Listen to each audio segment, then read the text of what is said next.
आपके cancer hospital खोलने से बड़गंज क्षेत्र में क्या लाभ होगा? बहुत अच्छा सवाल है आपका, क्योंकि ये बहुत ही तो आपका कहने का मतलब है अर्ली स्टेज में अगर पता चल जाए तो कोई भी कैंसर हो उसका इलाज हो सकता है। 100 में 80%। आयुष्मान कार्ड के लोग भी यहाँ अपना इलाज करा सकते हैं। उसकी प्रक्रिया में हमने सरकार से आवेदन किया है, क्योंकि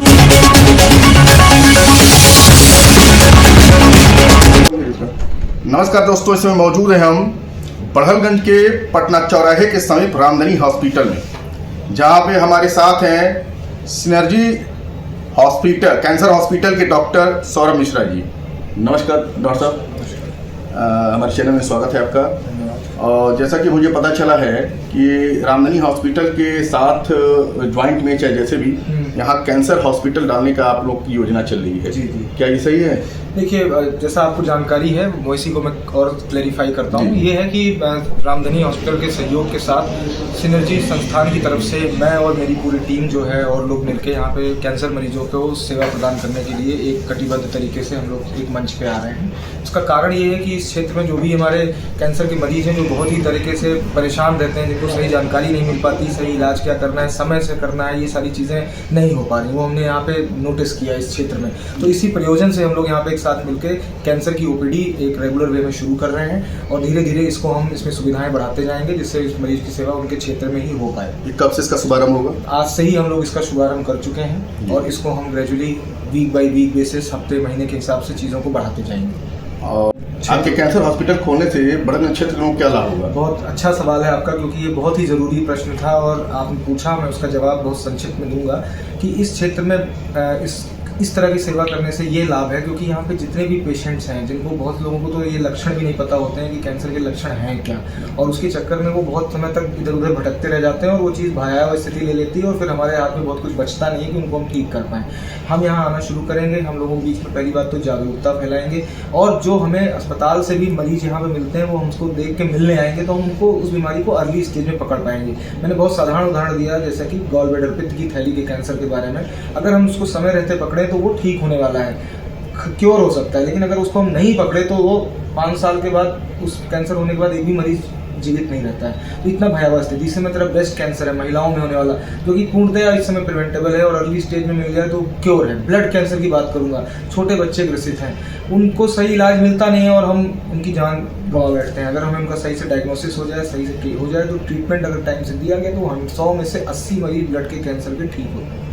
और आयुष्मान भारत योजना के वजह से या और बाकी सरकारी सेवाओं की मदद से या अस्पताल की मदद से हम इस जो पैसे का एक बहुत बड़ा आर्थिक कारण होता है कि हम कैंसर का इलाज नहीं कर पा रहे हैं, तो वो भी एक हेल्प मिलेगा, क्योंकि उनको अपने शहर में, अपने इलाके में वो चीज़ सुविधा मिल जाएगी। अदरवाइज उन लोग को कई बार जाना भी बड़ा मुश्किल होता है, जिससे वो अलग जगह पर जाके खर्चा पानी वहन कर सकें और अपना इलाज करा सकें। ये लाभ आपको एक दिन में नहीं, लेकिन हाँ आने वाले समय में, महीने, 6 महीने में, 8 महीने में जरूर दिखने में, अंतर आने में, समझ में आएगा।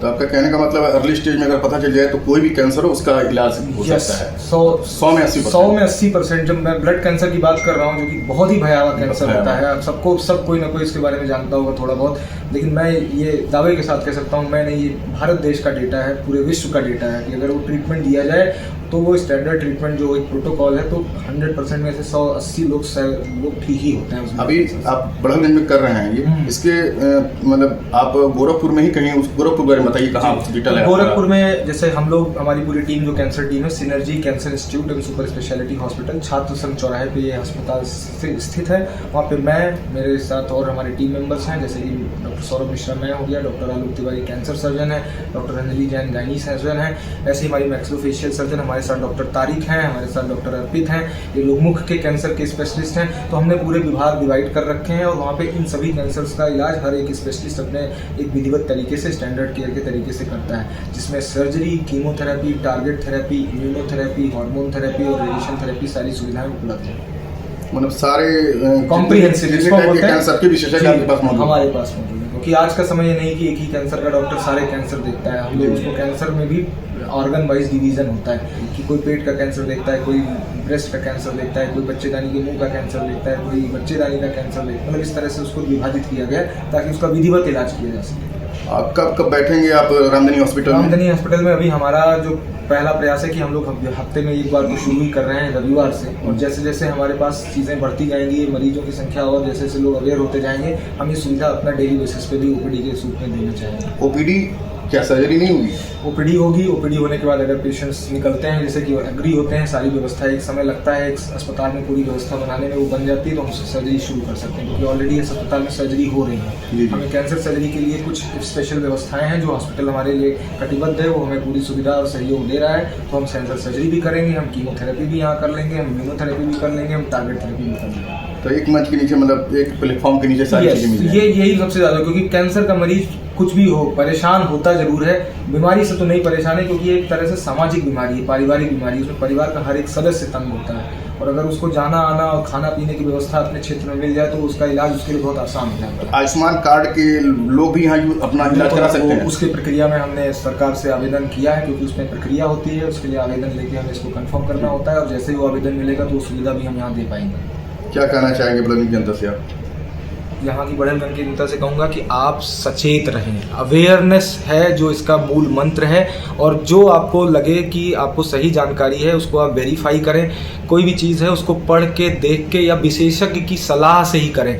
और एक चीज़ बताऊँगा, मैं एक लाइन सबको बोलता हूँ, आज भी अपनी ओपीडी में यहाँ भी बोलना चाहूँगा कि आप ज्ञानी बहुत लोग हैं हमारे चारों तरफ, लेकिन विज्ञानी लोग कुछ ही हैं। आप विज्ञानी लोगों से मिलिए और अपने बीमारी के बारे में उनसे समझिए। ज्ञान अच्छी चीज़ है, बट विज्ञान से ही इलाज हो सकता है, ये बहुत क्लियर है। ठीक है सर, बहुत बहुत धन्यवाद। मैं ये भी बताना चाहूँगा कि हमारे साथ जो हमारे सिनर्जी कैंसर संस्थान में हमारी टीम है वो हमारे साथ बैठे हैं। डॉक्टर अर्पित हैं, ये मैक्सिलोफेशियल सर्जन हैं। डॉक्टर तारिक हैं, ये consultant maxillofacial surgery and head neck cancer surgeon, onco surgeon है। इसी तरह की हमारी सारी टीम अभी पूरी उपलब्ध नहीं हो पाई है, ना किसी दिन हमारे साथ मैनेजमेंट टीम बैठी हुई है, और हमारे और भी डॉक्टर जो विशेषज्ञ जो मैंने पहले डिस्कस किया था वो लोग भी हैं। समय समय से वो लोग भी आपको समय समय से जानकारी देते रहेंगे, और चैनल के माध्यम से भी हम लोग चाहेंगे कि वो हमारी मदद करें, कि आपके बीच में सही खबर, सही न्यूज़ और सही जानकारी इस बीमारी के बारे में फैलाएं, क्योंकि जानकारी ही इस बीमारी का बचाव है और इलाज भी एक तरह से वही है। धन्यवाद। कैंसर से जुड़ी खास खबरों को देखने के लिए ओशियन न्यूज़ को फॉलो करें। यदि यूट्यूब हो तो सब्सक्राइब करें। धन्यवाद।